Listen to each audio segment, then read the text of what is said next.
भारतीय संस्कृति में कर्म की धारणा बहुत गहरी है। इसे समझना किसी गणित के सवाल को हल करने जैसा नहीं है। कर्म का मतलब है हमारे द्वारा किया हर काम, हमारी हर सोच, हमारी हर भावना। यह सिर्फ इस जीवन तक सीमित नहीं, यह कई जन्मों की एक लंबी कहानी हो सकती है। जैसे किसान बीज बोता है, उसे वैसा ही फल मिलता है। हमारे कर्म हमारे भविष्य का निर्माण करते हैं। यह एक अदृश्य धागे की तरह है जो आज को कल से और कल को अतीत से जोड़ता है। कल्पना कीजिए, आपने किसी प्यासे को पानी पिलाया। यह छोटा सा अच्छा काम उसका तत्काल फल है, लेकिन इसका असर यहीं खत्म नहीं होता।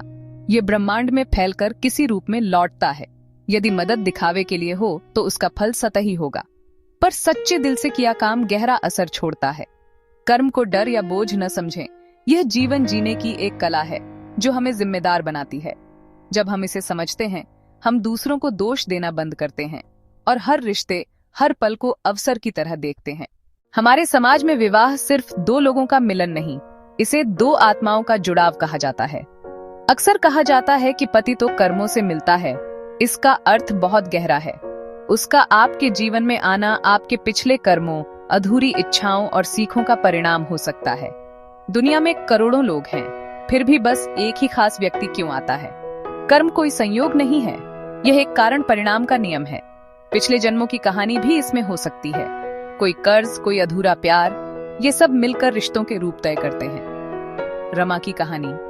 अच्छे कर्मों की वजह से उसे एक प्रेमशील और सहायक पति मिला। जीवन बदल गया। शीला की कहानी। शुरुआती खुशियों के बाद मतभेद बढ़े।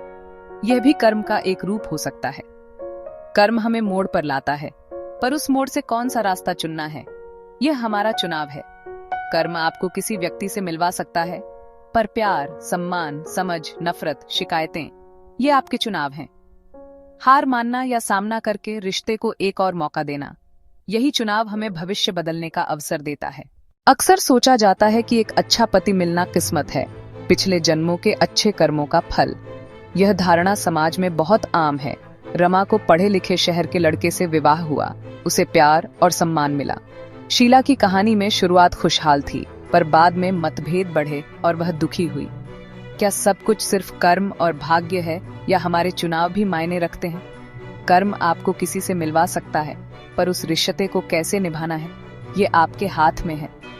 रमा ने भी रिश्ते को प्यार से निभाया, ये उसका चुनाव था। शीला ने भी रिश्ते पर काम किया और प्यार फिर लौटा। चुनावों का असर दिखता है। कर्म हमें परिस्थितियां देता है, पर उन परिस्थितियों में हमारा व्यवहार, हमारा वर्तमान कर्म भविष्य बनाता है। पति कर्मों से मिलता है, पर रिश्ता कर्मों से बनता है। इसलिए किस्मत और कर्म दोनों भूमिका निभाते हैं, पर आपका चुनाव ही उसे अर्थ देता है। विवाह का रिश्ता शांत नदी नहीं, ये बहती हुई नदी है। कभी शांति, कभी तूफान, सुख और दुख साथ चलते हैं, और ये हमारे कर्मों का आईना है। ये दिखाते हैं कि हमने अतीत में क्या बोया और अब क्या काट रहे हैं। आत्मचिंतन का अवसर मिलता है। यह हमें अपने अंदर झांकने को प्रेरित करता है। जब रिश्ते में प्रेम और सम्मान होता है, हमें लगता है कि यह हमारे अच्छे कर्मों का इनाम है। ऐसी खुशियां हमें और अच्छे कर्म करने के लिए प्रेरित करती हैं। जब कलह और अशांति आती है, हम आसानी से भाग्य या साथी को दोष दे देते हैं। कर्म का सिद्धांत कहता है कि मुश्किलें हमें कुछ सिखाने आई हैं। धैर्य, माफी, अपेक्षाओं को समायोजित करना। सुख और दुख दोनों अस्थायी हैं। उन्हें संतुलित नजरिए से देखें और सीख निकालें। एक मुश्किल रिश्ता हमें मजबूत, समझदार और सहानुभूतिपूर्ण बना सकता है। यह हमें सुधारने का मौका देता है। विवाह के बाद पति और पत्नी एक दूसरे के भविष्य के कर्मों को प्रभावित करते हैं। यह एक साझा सफर है। नाव किस दिशा जाएगी, यह दोनों के मिलकर चप्पू चलाने पर निर्भर करता है। अगर पति सम्मान देता है और प्रेरित करता है, तो वह पत्नी के लिए अच्छे कर्म बनाता है और उसका फल खुद को भी मिलता है। इसी तरह पत्नी का सहारा और परिवार में शांति बनाना पति के जीवन को सकारात्मक रूप से प्रभावित करता है। अगर रिश्ते में अपमान, अविश्वास या धोखा है, यह नकारात्मक कर्म बनते हैं जिनका बोझ दोनों को उठाना पड़ता है। ऐसे रिश्ते सिर्फ मानसिक शांति नहीं छीनते, वे हमारे आने वाले कल के लिए भी कांटे बो सकते हैं। इसलिए दोनों की जिम्मेदारी है कि वे एक दूसरे को बेहतर इंसान बनने में मदद करें, न कि नीचे गिराएं। विवाह के बाद यह सोचना बंद करें कि यह मेरा कर्म या उसका कर्म है। अब यह हमारा कर्म बन जाता है। एक प्यार भरा शब्द, एक छोटी मदद, ये छोटे कर्म पूरे दिन को बदल देते हैं और साझा भविष्य के लिए अच्छे बीज बोते हैं। अगर हम पति को कर्मों से मिलने का अर्थ समझें, तो विवाह का असली उद्देश्य निकल कर आता है सीखना और बेहतर बनना।